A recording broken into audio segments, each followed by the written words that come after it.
Hi everybody, this is Richie back for another bench update, and I've got my little helper with me, Harper. Say hi. Hi. She's about to go to bed, but she just want to kind of come on camera and say hi to everybody.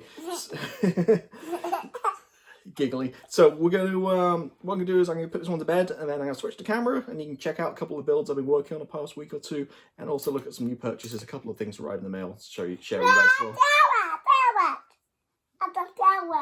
Okay, so that's it. So let me switch the camera. Let me just put this one to bed, and I'll switch the camera, and we'll carry on with the rest of the video. That's funny. Okay, so first thing I've been working on is the Rifle Models Firefly. There it is. So this kit has gone together really well. Just kind of scoot it in a little bit more. It went together really well. Beautiful kit, beautiful detail. So what I've got with this is I've painted it obviously olive drab, used Tamiya LP lacquer paints, applied the decals, very few of them compared to aircraft, it's just like a handful, and applied a satin coat so it's a little bit sheen to it, so I could apply the pin wash, and actually did that before the decals too. So I applied a pin wash and also did some streaking grime down the sides and various places. Still a long way to go on this, plenty more weathering to come. Tracks are painted, well, tracks are primed. I'm waiting for my paint to come so I can paint those the right color, and then I'll get the tracks on, so then we can get going with that. Once the tracks are on, I go ahead and do some more weathering on this. I painted up all the little tools and stuff separately. Well, I've primed, but still got to paint them, and also I painted the 50 cal. That the gun alone had about 20 parts going into it, so it's just really good detail on this kit. Highly recommend it. Tons of photo etching. It's not that badly priced for armor too. So that's it. So I said it's not going to look like I said, it looks a little shiny right now, and needs plenty more weathering. But yeah, we'll get there in the end. But yeah, first time kind of building armor in a while, so kind of just trying to remember and get back to some of the steps after doing aircraft for so long.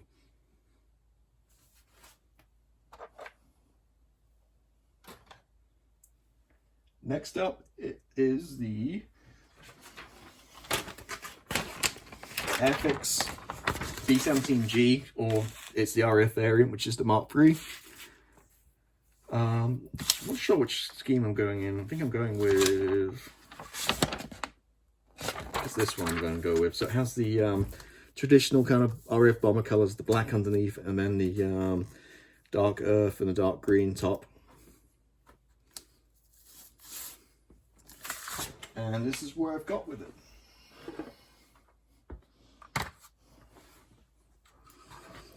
If you remember my video last week or the week before, whatever it was, you remember me mentioning how small I thought it was. Or once those the wingspan is huge. Once the wings are on, it's not small at all. So really impressed with this kit, how it went together. It was, the internals were flawless. Fit was perfect. You see, I've kind of put some of the clear parts on. These kind of parts right here, you get mask over the windows, and this gets painted like the fuselage color. I do have the big Sin set, the Edward Resin set. So I added the turbochargers and the engines. Now, they're definitely an upgrade on the kit parts, but I did go with a kit engine covers and some other parts. Just the Edward ones was just so thin and fiddly. It just kind of, by sanding them, they kind of fell apart a little bit. The cowlings, that's the word I'm looking for. So it's just, I don't want the plastic ones, it'd be fine. Also, these engines did have some photo etch. They did have some photo etch kind of wiring to go around the wires and stuff, but in semi-second scale, that was a right nightmare. I tried one, it's like, no way can I wire this whole engine up in semi-second scale. It's not going to work, it's going to look crap. So I just kind of go with a resin main part, and once props on, it's going to look fine. Like I say, I'm going to obviously paint these afterwards. So I'm really happy how it's turning out. Where I'm at with this is I still got the turrets and some guns and stuff to go in, and then it'll be pretty much ready for paint. So it was a perfect fit, apart from a couple of places, and I'm not sure if it's a kit or myself. Most of the time it's probably me, but I do have a gap. You see seen right here, quite a nasty gap, probably a couple of millimeters. So I'm gonna get the turret in and kind of see where I'm at, and then fill this in, probably some plastic card, and then kind of fill it in. I did test fit it, and I kind of worked it, but that kit part looks, the instrument shroud there looks like it fits pretty good. It's for some reason it's just not, just kind of holding it, it just doesn't quite fit right. But I mean, once it's filled and stuff, it could be fine. So that's a one spot. And then the wings, they're not perfect fit either. I mean, once it's filled and blended and stuff, it's going to be fine. But The wings just seemed a little too fat for like the amount, like a little too kind of fat to go on there. It needs to be a little bit kind of skinnier. I kind of pressed them down and stuff, but I couldn't quite get them to fit perfectly. So top here is not so bad. Again, needs filling and some blending. And the bottom is a little bit more gnarlier. See, I've got some seams there. Again, nothing major, nothing that can't be fixed. Again, with some filler and some blending and stuff. You can't see it on the camera, but I riveted the whole aircraft. It has no rivets on it, so I just need touch up. Once I've sanded, I'll just rivet again. Also a little bit of a gap there as well. See underneath in the bomb bay, that just needs a little bit filling too. So just a little bit here and there, but overall, really happy. This kit isn't very expensive at all. It's, Airfix, and it's turning out pretty good.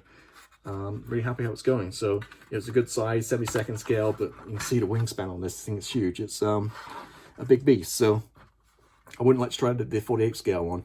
I did the interior. How I built this, I basically just built the interior as one piece, and then painted it all at once. So like the yokes and the seats and stuff, I just hand painted those after the fact. I figure you're not going to see much of this when it's closed up. Like even the radio bay, I did do some dry brushing the radio equipment and stuff, and you don't see any of that back there. So, I mean, yeah, it's somewhat pointless. So, yeah, it's just so small. I did paint it the right color and put decals on and stuff, but again, you don't really see much of that once the paint's on and stuff. So, I mean, it is what it is. But yeah, it's going to turn out good. So I'm interested. I was a little bit chicken trying the natural metal finish on this, so I'm worried there'll be a few marks and seam lines and stuff and blemishes, and that there will be probably too. So going with the camo and the black, it's going to hide some of my mistakes here. So that's the B-17. See, now it's the kind of boring section where I'm just going to fix the seams and take care of those, and then get the turrets on, and then be ready for prime and paint. And that is pretty much it. That's all I've been working on. I say all I've been working on. There's pretty much a couple of weeks worth of work there. So yeah. And also the wheels too. I took all the set resin off the blocks, and it comes with nice big synth. It comes with nice resin weighted wheels, so they're just ready to be painted and primed and painted. Bits in the middle is just loose, but there you go. So yeah, so let me switch the camera back, and I'll show you some of the purchases which I've bought in the last couple of weeks. So that's what I've been working on. So what have I got in the mail the past couple of weeks? So I've got a few things. This is a feature I really kind of like watching other people's videos, other bench updates I see. It's really kind of interesting to see what people buy, tools and kits and stuff, and I really enjoy it. So hopefully you guys like this this little part as well. So I got a couple of packages like I mentioned. The first one I got are some of these guys, which are the Flory models, sanders. Probably the best sanders in the business. So it shows no bias. I've used UMP sanders as well, and they're pretty good, but I keep coming back to the Flory ones. These guys last a really long time. They do have, well, I say new, but probably out a couple of years now, like a dual range of sanders, which is one side is kind of like a polishing foam, and one side is the sanding side. I find, to be honest, I'm not a big fan of those. I find they don't last very long. I burn through them pretty quick, whereas these guys last a lot longer. I just prefer these. I used to always kind of use green for everything, but now I kind of I guess after all these years now, I'm kind of really fun using them properly and actually not using green, which is the fine one all the time, but now using the blue one, which is the medium. I use that a lot more on some plastic, and the white coarse one as well, depending on what I'm doing. I used to always use the bigger ones too. Now I use more the skinny sticks. So yeah, these are really valuable products. I said they work really good. The only thing negative I do have is with any sander really just putty. If you have like the Vallejo putty or any kind of like water-based putty, and you're sanding the putty off or the filler, it does clog up and kind of ruin these pretty quickly. So I mean, it's not just the same with any sander, but generally these are valuable tools. If you guys are still using nail files or sanding paint, whatever, I highly recommend sanding sticks of some sort or another, in different sizes and different grades. One of these is I really like the polishing sticks as well. I think these ones, where is it? Sanding sponges. These work really good too. They got like a bit of foam in the middle, so if you're doing kind of around fuel tanks and stuff, it doesn't kind of give that square edge. It kind of works better with angles. So I got those. Came with a nice little card saying, "Congratulations from Phil." And that is because on Easter Sunday, he did an Easter hunt. So he hid an Easter egg on his website, and if you found the first 5 people to find it, got 50% off their order. So I spent like an hour trolling through his daily blogs for about 2 years, and I found the egg and I found the code. And fortunately, I got 50% off these sounders, which made a pretty good deal. So yeah, so that's the first thing I got, the sounders. Next thing I got is this guy.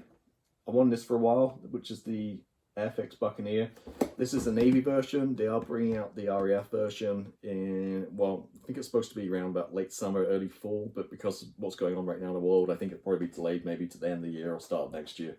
But I kind of want to do both together, kind of. It'd be nice to have both aircraft together. It's supposed to be a really nice kit. Also have the Phantom, which kind of goes with the same era, the same color scheme as dark, extra dark sea grey.